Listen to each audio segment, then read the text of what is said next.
Une opération de vaccination à grande échelle est également prévue pour stopper la chaîne de contamination du coronavirus, opération qui va concerner 60% de la population africaine. Il faudrait s'y attendre. C'est l'une des stratégies mises en place par l'Union africaine pour lutter contre la deuxième vague de cette pandémie. Le directeur d'Africa CDC, cette structure de l'Union africaine chargée de lutter contre la COVID-19 qui a clôturé sa visite à Kinshasa, l'a annoncé à la presse. John Nkengasong a également insisté sur le respect des mesures barrières.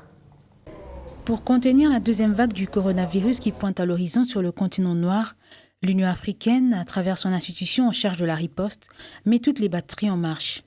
Son directeur chargé de la lutte contre cette pandémie en séjour à Kinshasa a fait la restitution à la presse des discussions eues avec les autorités de la RDC.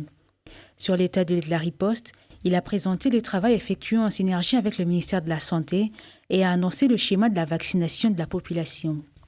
À ce sujet, le docteur John Nkengasong rassure le Chevalier de la Plume que 60% de la population africaine sera vaccinée pour une validité de 2 à 3 ans.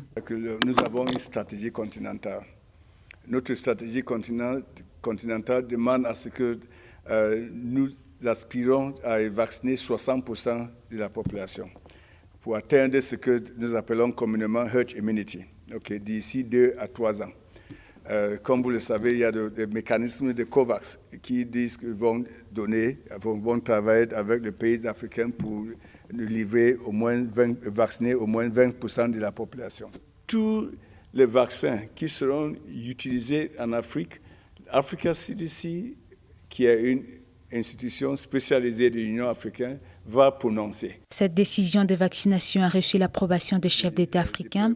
Ces médecins ont saisi cette opportunité pour appeler la population congolaise à collaborer avec les autorités pour stopper la chaîne des contaminations. La population est déjà fatiguée avec le port de masques, donc il faudrait vraiment réengager la population. Expliquer pourquoi ils doivent porter des masques. Je sais que dès le début, les gens avaient peur. Parce qu'on a vu ce qui s'est passé en Chine, dans les pays européens, aux États-Unis, beaucoup de morts, donc il y avait une peur.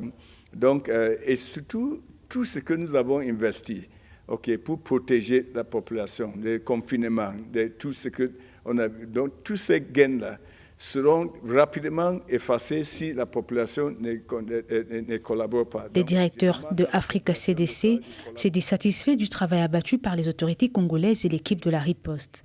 Le docteur John Nkengasong a séjourné dans la capitale congolaise avec une délégation de 4 experts.